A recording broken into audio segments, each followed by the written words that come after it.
Fique por dentro das principais discussões que impactam seus investimentos e das análises de nossos especialistas sobre as movimentações do mercado financeiro. Falando nisso, nosso encontro é toda manhã, logo após a abertura do mercado. Entre nos canais oficiais do Itaú Personalité e envie suas dúvidas sobre recomendação de investimentos.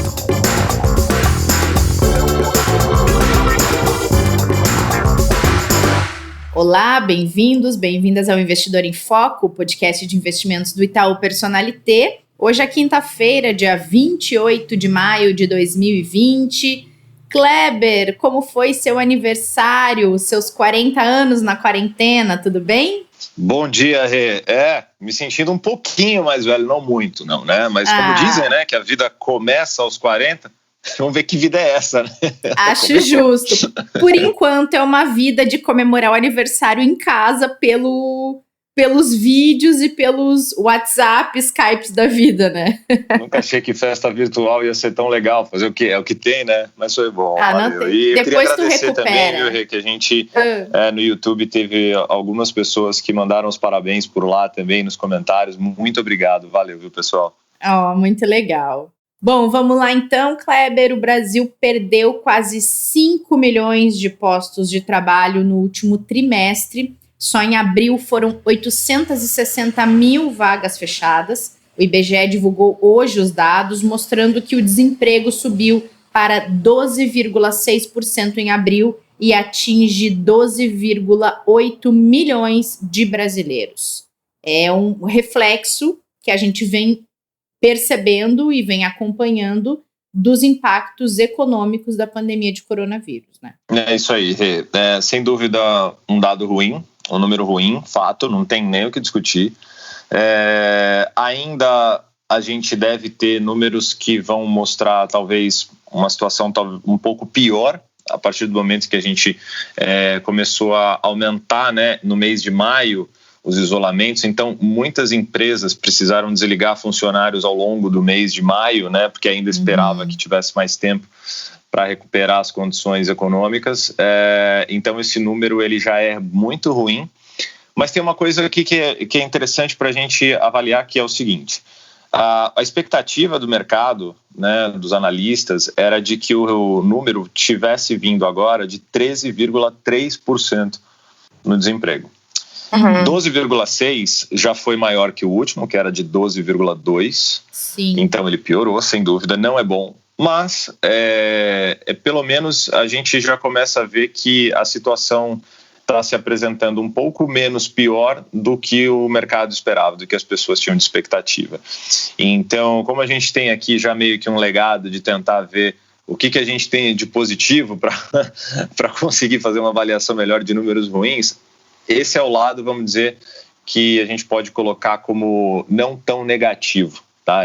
O número é muito ruim, mas ele veio menos pior do que era esperado. Entendi.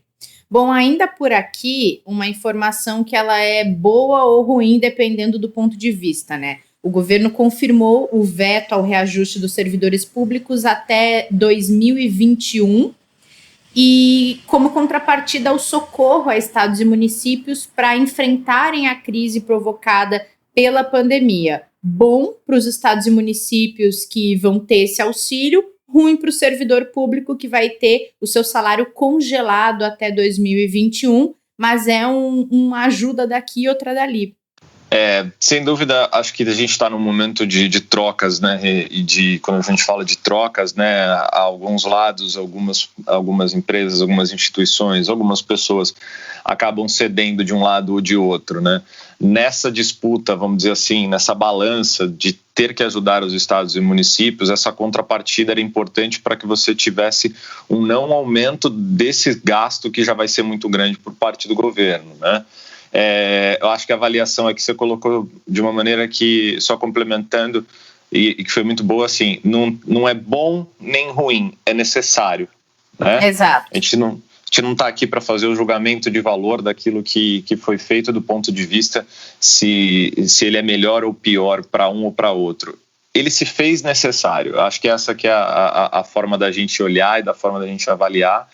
E para a economia era importante realmente que saísse isso, tanto para que estados e municípios tenham condições de pagar seus servidores, suas contas, suas despesas, que realmente tem muito estado com muito problema grave, municípios então nem se falam. A arrecadação ela vem caindo absurdamente, né, de praticamente todos os estados, dos municípios, então isso vai ajudá-los, né, essa ajuda vai ajudar bastante para que os estados continuem com as suas contas sanadas, e os servidores vão aguardar mais um pouquinho para ter os reajustes, que sem dúvida nenhuma cada uma dessas profissões que vão ficar com salários congelados devem ter seu mérito para receber, né, os seus ajustes que são corretos, que são de direito, mas vão passar por um período aí que a gente pode dizer que eles vão acabar ajudando também nessa pandemia por ficar com o salário congelado nesse período. Com certeza. E o mercado recebeu muito bem isso, tá? Recebeu super bem. Ontem a gente teve um rally no final do pregão, que foi deixando a bolsa muito positiva de novo, teve uma alta muito forte, chegou a bater quase 88 mil pontos, o dólar cedeu bastante, veio para baixo de 2,30, então foi muito positivo. Hoje a gente já viu uma realização do mercado bem de leve, por enquanto, né, o Ibovespa cai agora 0,67, o dólar está subindo 0,90, mas foi bem recebido pelo mercado, sim, que já esperava que o veto acontecesse. Perfeito. Bom, vocês que nos ouvem já escutaram várias vezes aqui a gente falando sobre tensão entre Estados Unidos e China, sobre guerra comercial e sobre a tensão por causa de uma nova lei de segurança nacional para Hong Kong. Pois bem, essa lei ela foi aprovada e o próximo capítulo que o mercado tem uma expectativa é o de possíveis sanções dos Estados Unidos a essa lei. Já se sabe, Kleber, o que os Estados Unidos podem fazer em relação à China, porque eles não são favoráveis a essa lei que foi aprovada? Então, estão acontecendo conversas, né, na cúpula, né, das autoridades nos Estados Unidos, para entender o que eles podem e o que eles devem, né, na visão dos norte-americanos, fazer após a aprovação dessa lei, né? Então, acho que assim, o que é possível fazer? Basicamente, a gente tem dois tipos de sanções aqui que seriam mais comuns de acontecerem, né? Que é a econômica, comercial, né? Então, por exemplo, os Estados Unidos podem voltar a taxar produtos, importações que venham da China e que já tinham sido feitos no acordo comercial meios para que isso não acontecesse, né? Ele pode vetar o envio e a venda de produtos norte-americanos que são necessários, são insumos importantes para a China. Então, essas sanções elas seriam bem relevantes e graves para o cenário econômico, né? Porque como são as duas maiores economias do mundo, se você tiver esse embate, isso pode atrapalhar muito, como a guerra comercial atrapalhou muito, né, ao longo do ano de 2019 já viu esse filme, inteiro, né? 2018, era a nossa pauta, né, diária de comentários. A gente toda hora falava e torcia para que isso fosse solucionado.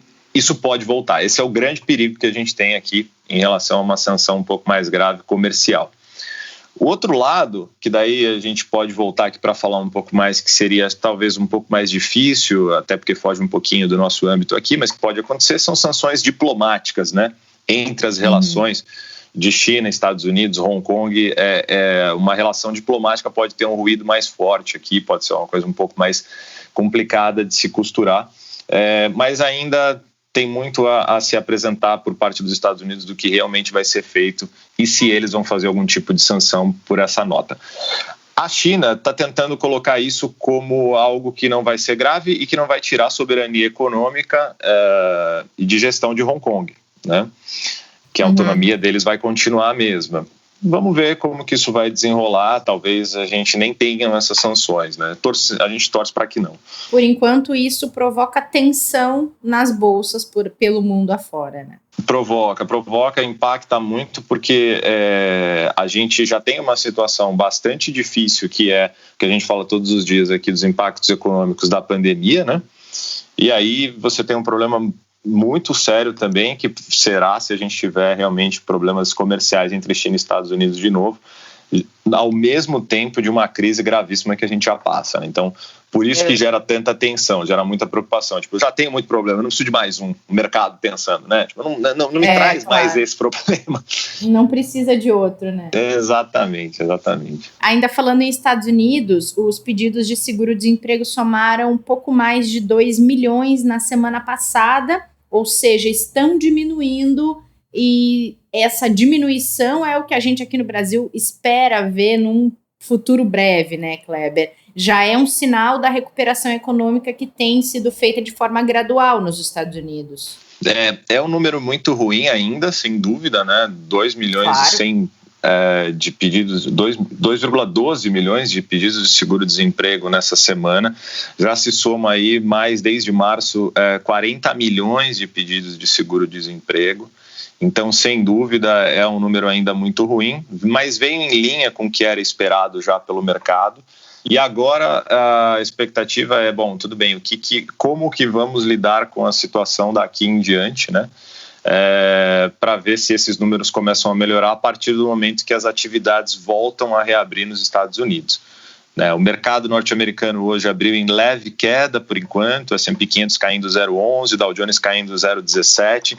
Esse dado especificamente não vem impactando muito, porque o mercado já esperava esse número, que é realmente tão importante quanto o PIB também, que foi agora apresentado também por eles, que veio em linha com o mercado, que é de uma retração muito forte, né, mostrando a recessão norte-americana que vai ser bastante pesada, ainda ali numa prévia próxima a 4,8% no ano de queda, tá? Nossa. Bom, para a gente encerrar o nosso podcast de hoje, a Petrobras confirmou uma nova emissão de títulos no exterior, que somam mais de 3 bilhões de dólares. É uma medida que visa fluxo de caixa, isso, Kleber? Quem é que pode comprar esses títulos no fim das contas? A Petrobras tem ainda, apesar de todos os problemas pelos quais ela passou, né, ela está num setor que, a partir do momento em que o mercado se recuperar, sem dúvida nenhuma, volta de uma maneira bem relevante a ter uma valorização importante. Só para a gente falar, no pior da crise, desde março, a ação da Petrobras, por exemplo, aqui no Brasil, chegou a ser cotada abaixo de R$12. Né? Nesse momento, hoje ela está em queda, mas ela está sendo cotada a R$19,58. A gente está falando aí que em 2 meses a gente já teve aí uma valorização de mais de 80% do papel da Petrobras aqui. Então, a empresa conseguiu se recuperar bem já no mercado de ações, na valorização da companhia, né, porque teve impacto tanto da pandemia quanto principalmente o impacto do preço do petróleo, né, que foi muito pesado. Quando ela faz uma emissão como essa, ela consegue, que a gente fala, captar recursos através de um custo muito baixo, né? O custo de capital que ela tem para fazer uma operação como essa é um custo baixo. Ela consegue capitalizar a empresa, como você bem falou, gerando maior fluxo de caixa para a companhia, pagando uma taxa muito pequena, vamos falar assim, né, de retorno para o investidor versus o que ela vai ter de ganho em conseguir gerar esse caixa num momento que ela também está com uma arrecadação e com uma queda muito grande de faturamento natural devido a tudo que está acontecendo, tá? Então a medida ela é bem interessante, ela é boa para os investidores que vão ter uma boa remuneração no momento que está se pagando mais do que se pagava antes da pandemia, né? Está se pagando bem mais agora devido ao risco do mercado, e para a companhia é super saudável porque ela vai conseguir, através de crédito, gerar um caixa novo para que ela possa fazer outros investimentos ou mesmo sanar ali contas de curto prazo que ela precisa. Jogando isso para longo prazo, né? Tipo, pagamentos desses papéis geralmente são de longo prazo. Muito bem, Kleber. Ficamos por aqui. Amanhã a gente se encontra para tomar um café com canelas. Combinado. Amanhã estamos aqui com ele. E eu também vou pegar um café agora aqui para mim, que eu estou precisando hoje de manhã também. Tá muito frio aqui em São Paulo. Não passa esse frio. Tá frio, né? Essa madrugada foi bem fria. Foi mesmo. Tá só começando, se prepara. Até amanhã, Kleber. Valeu, Rê. Muito obrigado, viu? Um grande abraço a todos. Até amanhã. Para você também. Não percam a live de hoje às 5 da tarde no Instagram e no YouTube do Personalité, que vai falar de psicologia financeira. Se eu fosse você, eu assistiria, que vai ser bem legal. Siga também nossas redes sociais. Até amanhã. Fiquem bem, fiquem em casa, usem máscara, proteja-se. Fique por dentro das principais discussões que impactam seus investimentos e das análises de nossos especialistas sobre as movimentações do mercado financeiro. Falando nisso, nosso encontro é toda manhã, logo após a abertura do mercado. Entre nos canais oficiais do Itaú Personalité e envie suas dúvidas sobre recomendação de investimentos.